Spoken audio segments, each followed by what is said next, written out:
मैं CS पटेल बृहन मुंबई महानगर पालिका शिक्षण विभाग वर्चुअल क्लास में आप सबका हार्दिक स्वागत करता हूं। बच्चों, वैश्विक महामारी के चलते इस वर्ष का अध्ययन अध्यापन का कार्यक्रम प्रभावित हो रहा है। ऐसे में हमारी बृहन मुंबई महानगर पालिका ने प्रत्येक विद्यार्थी तक ऑनलाइन टीचिंग पहुंचाने का प्रयास शुरू कर दिया है। तो बच्चों, कक्षा 8 में आज हम पढ़ेंगे भूगोल यानी ज्योग्राफी, जिसमें आज का पाठ है भूमि उपयोग यानी छठा पाठ भूमि उपयोग यानी लैंड यूज पार्ट 1 यानी भाग 1। तो बच्चों, मैं CS Patel virtual training centre MCGM Mumbai से। तो बच्चों, हम बात कर रहे हैं कक्षा 8वीं भूगोल की पाठ्य पुस्तक। स्क्रीन पर आप देख पा रहे हैं। तो कक्षा 8वीं में आज हम पढ़ने वाले हैं भूगोल और पाठ है भूमि उपयोग यानी लैंड यूज पार्ट 1 हम देखने वाले हैं। तो बच्चों, आज के इस पाठ को पढ़कर आप सीख पाएंगे इस भूमि का उपयोग किस तरह से होता है। इस भूमि के उपयोग के प्रकार आप सीख पाएंगे, जान पाएंगे। इसके साथ साथ नगरीय भूमि के बारे में बात करेंगे, व्यावसायिक क्षेत्र के बारे में बात करेंगे, इस सार्वजनिक सुविधा क्षेत्रों के बात करेंगे तथा मिश्रित भूमि उपयोग की हम बात करने वाले हैं। तो चलिए बच्चों, अगर भूमि की बात करते हैं तो सबसे पहले अपने घर के नकाशे अर्थात नक्शा यानी मानचित्र बनाने की बात हो रही है। तो अपने घर का नक्शा बनाओ, बताओ कि इस नक्शे में दी गई व्यवस्थाएं कहाँ कहाँ स्थित हैं। यस बच्चों, तो आपको ये कृति स्वतः करनी है। जैसे बच्चों, अपने घर का आप नक्शा बनाइए जिसमें आप ये बताइए उसमें रसोई अर्थात किचन कहाँ है, पूजा घर कहाँ है, गुसल खाना किधर है, आंगन किधर है, बैठक खाना किधर है और शयन कक्ष अर्थात बेडरूम किधर है। तो अगर बच्चों घर की बात कर रहे हैं तो दाहिनी ओर स्क्रीन पर आप एक घर देख पा रहे हैं। इस घर के अंदर ये तमाम चीज़ें मौजूद हैं। तो नक्शा तैयार होने पर निम्नलिखित बिंदुओं पर चर्चा करना है। अब चर्चा किस पे करना है आपको कि प्रत्येक व्यवस्था का स्थान घर में निश्चित क्यों होता है।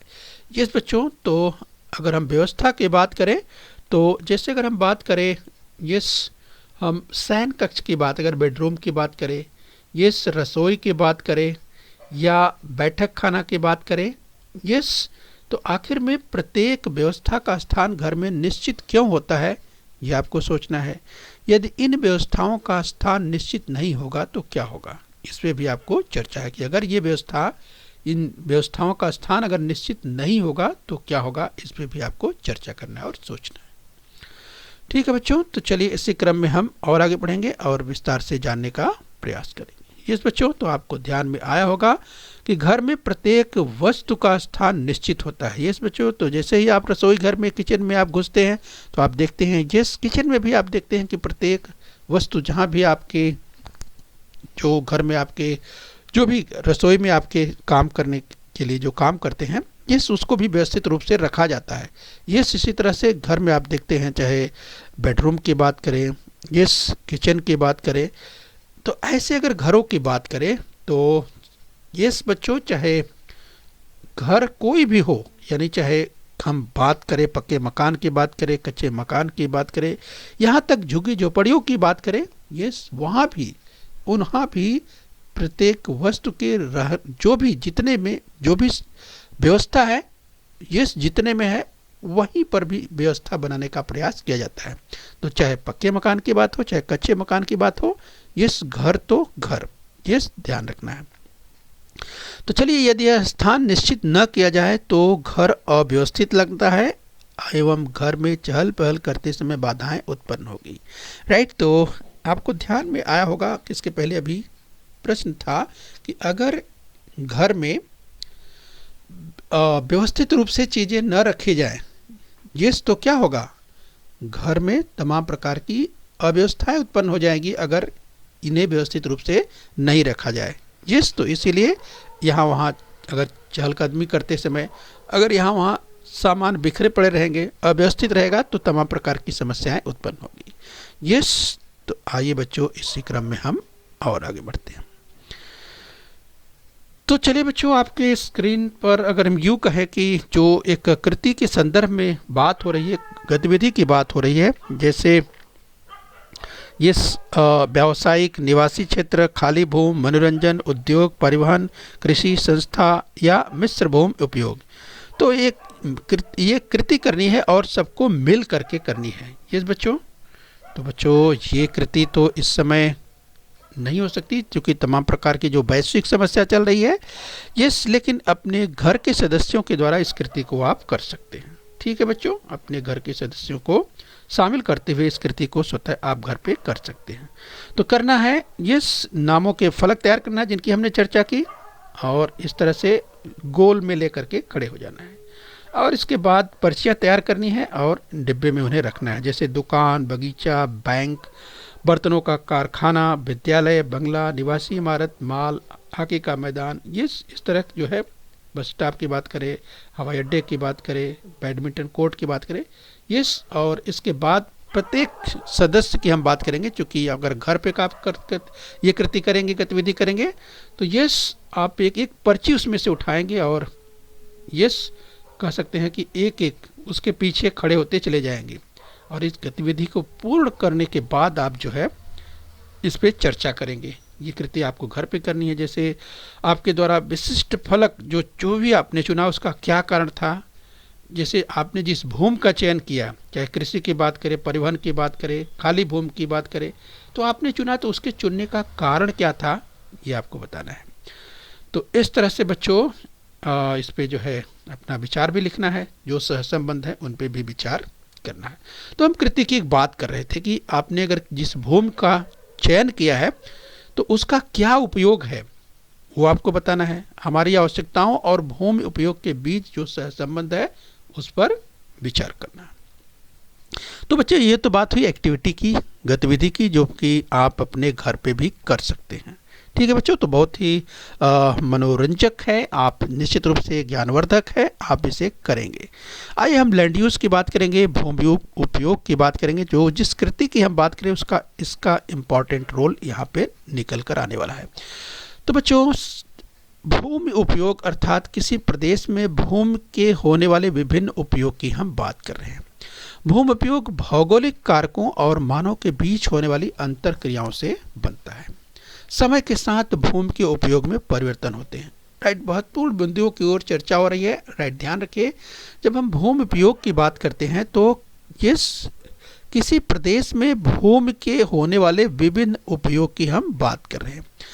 भूमि उपयोग भौगोलिक कारकों और मानव के बीच होने वाली अंतर क्रियाओं से बनता है। इसकी मनुष्य भूमि का उपयोग किस तरह से करता है, यस, और भौगोलिक कारकों का उनका क्या रोल होता है, ये भी हम समझने का प्रयास करेंगे। तो समय के साथ भूमि के उपयोग में कौन कौन से परिवर्तन होते हैं, इन परिवर्तनों की भी बात हम आगे करने वाले हैं। इस बच्चे को अगर स्क्रीन पर आप देख सकते हैं कि जैसे अगर वह भूमि जिस पर खेती की जा रही है, वह भूमि जिसे चारागाह अर्थात पशुओं के चरने के लिए चारागाह बना दिया गया है, यस, तो इससे संबंधित या निवास के लिए अगर रहने की बात करें, या कंपनी कल कारखानों की बात करें, या वन क्षेत्र के लिए भूमि के तमाम उपयोग हैं। इन उपयोगों को हम विस्तार से आगे समझने वाले हैं। तो चलिए बच्चों, इसी क्रम में हम और आगे बढ़ रहे हैं। जैसे अगर हम बात कर रहे हैं मानव की आवश्यकताओं में वृद्धि होती गई, वैसे मानव द्वारा भूमि का उपयोग विभिन्न कारणों हेतु बढ़ता गया। तो ये मानव की अपनी जो आवश्यकता थी धीरे धीरे उसमें वृद्धि होती गई, और उसी तरह से भूमि के उपयोग का जो कह सकते हैं विभिन्न उपयोग है, ये वो भी बढ़ता चला गया। खनिजों से युक्त भूमि पर खनन कार्य किया जाने लगा, उर्वर समतल भूमि पर कृषि की जाने लगी। यहाँ पर इसको उदाहरण के रूप में हम समझ सकते हैं।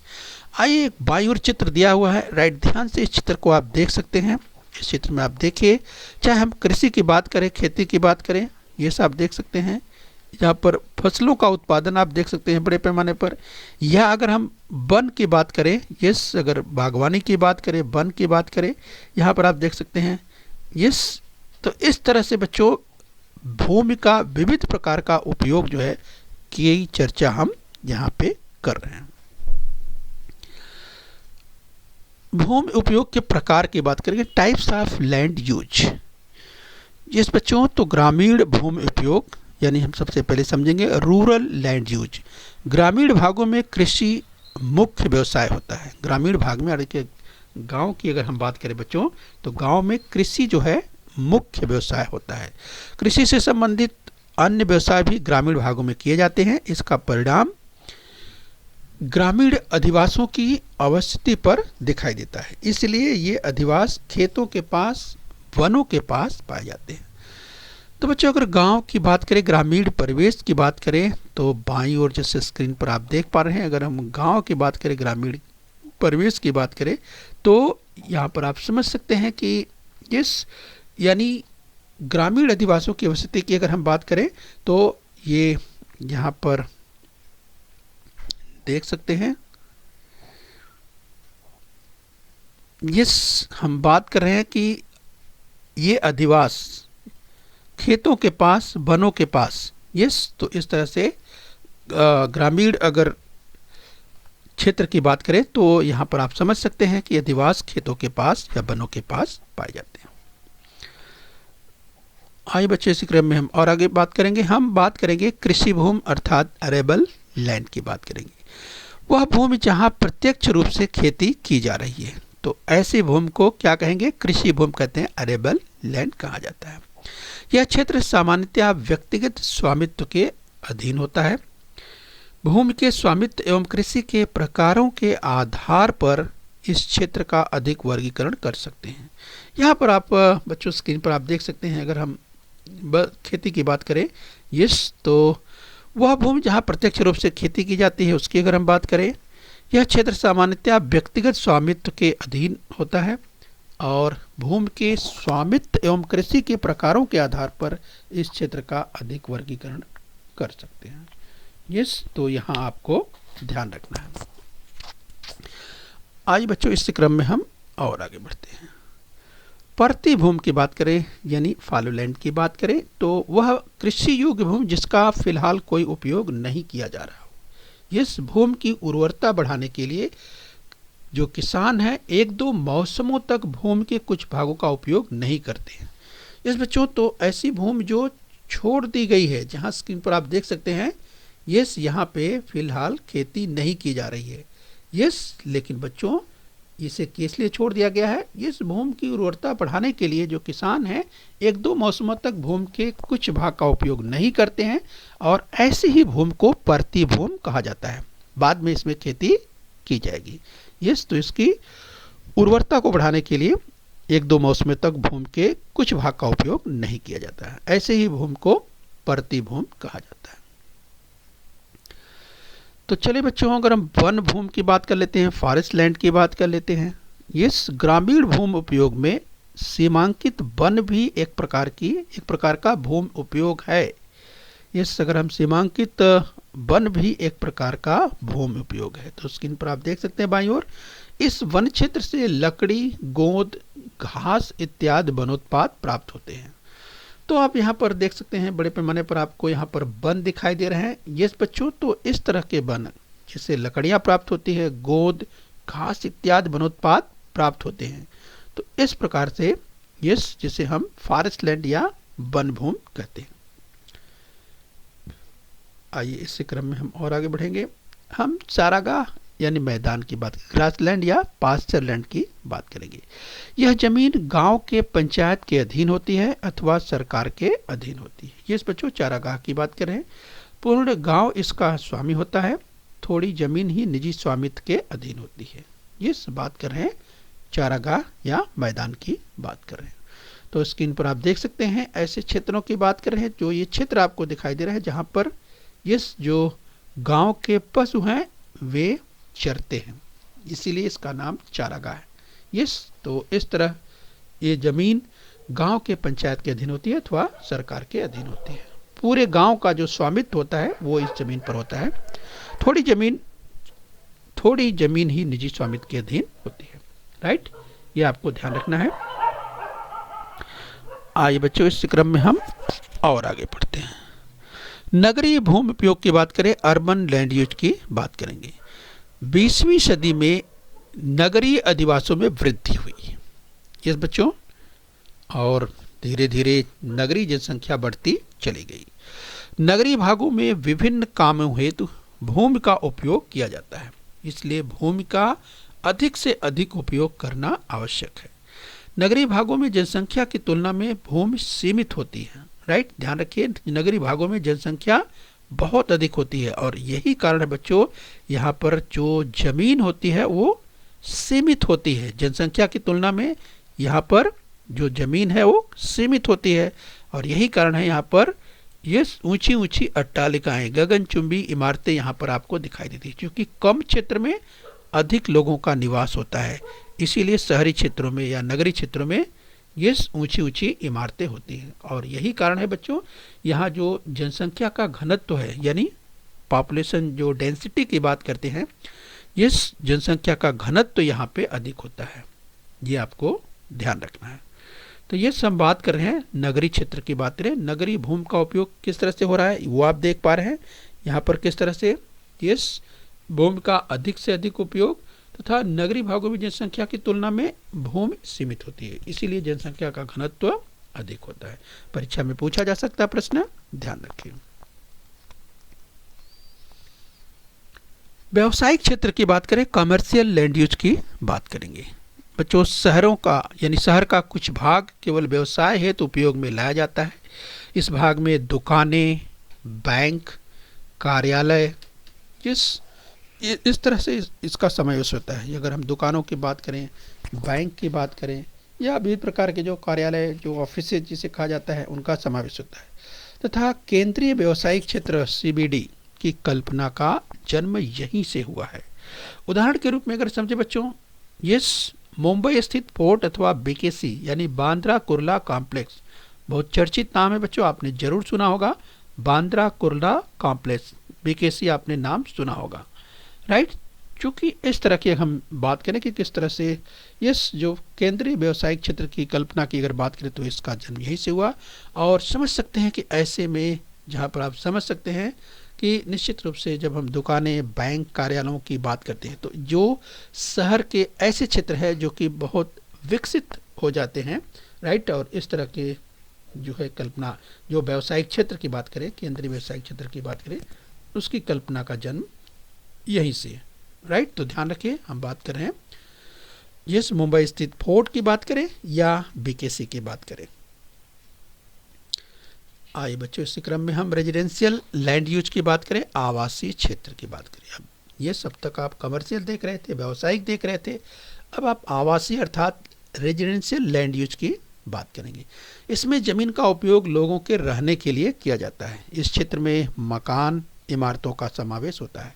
तो यहाँ पर आप देख सकते हैं बच्चों, जब हम बात करते हैं तो चाहे हम ग्रामीण परिवेश की बात करें, यस, या टाउन की बात करें, कस्बों की बात करें या शहरों की बात करें, यस, तो ज़मीन का उपयोग लोगों के लिए जो रेजिडेंस के रूप में यानी आवास के रूप में जिनका उपयोग होता है, ऐसे क्षेत्र को आवासीय क्षेत्र या रेजिडेंशियल लैंड यूज कहा जाता है, जो रहने के लिए इस्तेमाल में लाया जाता है। अब वो गांव में भी हो सकता है, कस्बों में भी हो सकता है, यस, और शहरों में, बड़े शहरों में। राइट, तो ऐसे प्रत्येक क्षेत्रों में इस तरह की भूमि का जो उपयोग किया जाता है, यस, तो उसे कहते हैं रेजिडेंशियल या आवासीय क्षेत्र यानी रेजिडेंशियल लैंड यूज कहा जाता है। इस तरह आइए बच्चों, इसी क्रम में हम और आगे बढ़ेंगे। यातायात क्षेत्र की बात करें, ट्रांसपोर्ट लैंड यूज की बात करेंगे। राइट, तो बच्चों, शहरों में लोगों और माल को लाने ले जाने के लिए यातायात व्यवस्था महत्वपूर्ण होती है। ऐसी व्यवस्था के व्यवस्थित संचालन हेतु शहर में विविध प्रकार की सुविधाएं दी जाती है। उदाहरण के रूप में सार्वजनिक बस सेवा, रेलवे की बात करें, मेट्रो की बात करें, मोनोरेल की बात करें, यात्री कारों की बात करें। यस, तो इस तरह से यस बच्चों, सामने एक चित्र दिखाई दे रहा है, इस चित्र से भी आप समझ सकते हैं। यस, तो किस तरह से शहरों में आप देख सकते हैं कि किस तरह से माल को ले आने और ले जाने की ये जो यातायात की जो व्यवस्था है, इस कहीं भी एक्सपोर्ट इम्पोर्ट की अगर बात करें, एक क्षेत्र से दूसरे क्षेत्र तक किस तरह से ये कम से कम समय में पहुंचाया जाए, इस तरह की व्यवस्था शहरों में होती है। राइट, तो इसके लिए चाहे हम यात्रियों के संदर्भ में चाहे देखें, सार्वजनिक बस सेवा की बात करें, रेलवे की बात करें, मेट्रो की बात करें, मोनोरेल की बात करें, यात्रीकारों की बात करें, तो इस तरह सब मिला करके ऐसे ट्रांसपोर्ट लैंड यूज की बात करें, इस तरह की भूमि का जो उपयोग होता है बच्चों, उसे कहते हैं यातायात क्षेत्र, और इसे इंग्लिश में कहते हैं ट्रांसपोर्ट लैंड यूज। ओके, तो इसे आपको ध्यान रखना। आइए बच्चों, इसी क्रम में और आगे बढ़ते हैं। सार्वजनिक सुविधा क्षेत्र यानी पब्लिक यूटिलिटी एरिया, इसकी अगर हम बात करें बच्चों, जनसंख्या की विविध आवश्यकताओं हेतु कुछ सुविधाएं स्थानिक स्वशासन, राज्य सरकार या फिर केंद्र सरकार द्वारा दी जाती है। उदाहरण के रूप में अस्पताल यानी हॉस्पिटल, यस, डाक सेवा की बात करें, पुलिस चौकी, पुलिस मैदान, विद्यालय, महाविद्यालय, विश्वविद्यालय इत्यादि सुविधाएं, इस प्रकार की सुविधाएं इस क्षेत्र के अंतर्गत आती हैं, जिसे पब्लिक यूटिलिटी एरिया कहा जाता है, जिसे सार्वजनिक सुविधा क्षेत्र कहा जाता है। तो इस तरह एक चित्र आप सामने उदाहरण देख सकते हैं, यस, तो इसे कहते हैं सार्वजनिक सुविधा क्षेत्र, ध्यान रखना है। तो इस तरह की अगर जनसंख्या की विविध आवश्यकताओं को हेतु सुविधाएं स्थानिक स्वशासन की बात करें, राज्य सरकार की बात करें या केंद्र सरकार की बात करें, इस तरह की व्यवस्था की जाती है, चाहे अस्पताल हो, डाक सेवा, पुलिस चौकी, पुलिस मैदान, विद्यालय, महाविद्यालय, विश्वविद्यालय। राइट, तो इस तरह की सुविधाएं इस क्षेत्र के अंतर्गत आती हैं। तो आइए बच्चों, इसी क्रम में और आगे बढ़ेंगे। हम मनोरंजन के क्षेत्र की बात करें, यस, रिक्रिएशनल लैंड यूज की बात करते हैं। यस, रिक्रिएशनल लैंड यूज की अगर बात करें तो बच्चों, नगर में रहने वाले लोगों के मनोरंजन के लिए कुछ भाग अलग से आरक्षित किए जाते हैं। ऐसे भागों का उपयोग मुख्यतः मैदानों, उद्यानों, जलतरण तालों, नाटक घरों इत्यादि के लिए किया जाता है। यस, तो बच्चों इसे कहते हैं मनोरंजन के क्षेत्र यानी रिक्रिएशनल लैंड यूज कहा जाता है। तो दाहिनी स्क्रीन पर आप देख पा रहे हैं, राइट, अगर क्षेत्र की बात करें रिक्रिएशनल के संदर्भ में, रिक्रिएशनल लैंड यूज, यस, तो इस तरह is use for area such as park, playground, golf course and etcetera. Right, तो इस तरह से बच्चों इसका उपयोग किया जाता है, चाहे हम मैदानों की बात करें, उद्यानों की बात करें, जलतरण तालों की बात करें, नाटक घरों की बात करें, इसके लिए इसका उपयोग किया जाता है। तो इसे कहते हैं मनोरंजन के क्षेत्र यानी रिक्रिएशनल लैंड यूज कहा जाता है। आइए बच्चों, इसी क्रम में हम मिश्र भूमि उपयोग की बात करें, मिक्स्ड लैंड यूज की बात करेंगे। तो कुछ भागों में उपयुक्त सभी प्रकार के भूमि उपयोग एकत्र दिखाई देते हैं, जिसकी अभी अलग अलग बात कर रहे थे, तो कुछ भागों में ये जो सभी तमाम प्रकारों की चर्चा हमने की, इसमें ये सब एकत्र दिखाई देते हैं। ऐसे भूमि पर मिश्र भूमि उपयोग होता है। उदाहरण के रूप में जैसे निवासी क्षेत्र एवं मनोरंजन क्षेत्र, तो शामिल है एक साथ निवासी क्षेत्र भी और मनोरंजन क्षेत्र भी। मानचित्र में ऐसे भाग दिखाते समय विशेष रंगों का उपयोग करते हैं।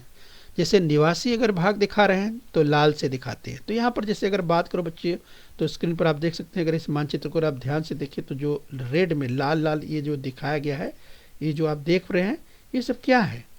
ये सब, यस बच्चों, ये सब बस्तियां हैं, और बस्तियों में कौन रहते हैं? लोग रहते हैं। राइट, तो इसलिए निवासी लाल से, व्यावसायिक नीला, और कृषि अगर की बात करें, खेती से संबंधित क्षेत्र है तो पीला, यानी कृषि को पीला, और अगर वन क्षेत्र है तो हरा। राइट, तो ध्यान रखना है कि हम बात कर रहे हैं किसकी? लैंड यूज की बात कर रहे हैं, मिश्र भूमि उपयोग की बात कर रहे हैं, मिक्स लैंड यूज की बात कर रहे हैं। तो यहाँ पर मानचित्र में अगर ऐसे भाग दिखाए जाते हैं तो उन्हें विशेष रंगों का उपयोग करके दिखाया जाता है। राइट, तो बच्चों ये भी आपको ध्यान रखना। तो बच्चों हम उम्मीद करते हैं कि यहाँ तक आपने समझ लिया है। पार्ट 1 की हम बात कर रहे थे, तो हम भूमि उपयोग की बात कर रहे थे। हमने भूमि उपयोग के प्रकारों के संदर्भ में देखा, चाहे ग्रामीण भूमि उपयोग की बात करें, कृषि भूमि के संदर्भ में देखा, प्रति भूमि के संदर्भ में देखा, नगरीय भूमि उपयोग को देखा हमने, व्यावसायिक क्षेत्र की बात की, तथा आवासीय क्षेत्र, यातायात क्षेत्र, सार्वजनिक सुविधा क्षेत्र तथा मनोरंजन मिश्र भूमि के संदर्भ में हमने देखा कि किस तरह से मिश्र भूमि का उपयोग किया जाता है। तो बच्चों पार्ट 1 में हमने यहाँ तक देखा। पार्ट 2 में जब हम आएंगे बच्चों तो इसी क्रम में हम और आगे बढ़ेंगे, संक्रमण क्षेत्र एवं उपनगरों के बारे में बात करेंगे, योजनाबद्ध शहरों के बारे में बात करेंगे, तथा बच्चों हम बात करेंगे 7/12 उतारा क्या होता है, राजस्व से संबंधित तमाम चर्चा हम पार्ट 2 में करने वाले हैं। राइट, तो चलिए बच्चों पार्ट 1 में हम थोड़ा अभ्यास कर लेते हैं। आइए, तो ध्यान से देखिए, निम्नलिखित कथन सत्य है या असत्य बताना, यदि कथन असत्य है तो सत्य करके लिखो। भूमि उपयोग भौगोलिक कारकों और मानव के बीच होने वाली अंतरक्रिया से बनता है। तो बताइए कथन सत्य है या असत्य? भूमि उपयोग भौगोलिक कारकों एवं मानव के बीच होने वाली अंतरक्रिया से बनता है। तो बच्चों इसकी चर्चा हमने की थी, आपको याद आ गया होगा। तो चलिए अपना उत्तर टैली कीजिए। यह कथन बिल्कुल सत्य है। आइए इसी क्रम में और आगे बढ़ेंगे। तो दूसरा है, ध्यान से देखिए, ग्रामीण भागों में कृषि मुख्य व्यवसाय होता है। याद कीजिए, क्या यह कथन सत्य है? ग्रामीण भागों में कृषि मुख्य व्यवसाय होता है। तो आपको याद आ गया होगा, यस, ये भी कथन बिल्कुल सत्य है। अगला कथन ध्यान से देखिए बच्चों, यस, तो अगला कथन है, नगर में रहने वाले लोगों के मनोरंजन हेतु कुछ भाग अलग से आरक्षित किए जाते हैं। इसकी भी चर्चा हमने की थी, आपको याद आ गया होगा। यस, तो चलिए अपना उत्तर टैली कर लीजिए। यस, ये भी कथन बिल्कुल सत्य है। चलिए बच्चों लास्ट में कथन और देख लेते हैं, ध्यान से देखिए। अगला कथन है, नगरीय भागों में जनसंख्या की तुलना में भूमि सीमित होती है, इसलिए जनसंख्या का घनत्व कम होता है। याद कीजिए बच्चों, हमने इसकी चर्चा की थी कि नगरीय भागों में जनसंख्या की तुलना में, यानी जनसंख्या अधिक होती है, उसकी तुलना में भूमि सीमित होती है, इसलिए जनसंख्या का घनत्व कम होता है। जनसंख्या का घनत्व कम होता है। याद कीजिए, क्या एक कथन सत्य है? यहाँ दिया है जनसंख्या का घनत्व कम होता है। तो बच्चों आपको याद आ गया होगा, हमने इसकी चर्चा की थी, ये कथन असत्य है। राइट, ये कथन असत्य है। तो अगर कथन असत्य है तो सत्य करके लिखना पड़ेगा। ये बच्चों, तो आप चलिए इसे सत्य करके लिखिए। तो देखिए इसे सत्य करके किस तरह से लिखेंगे।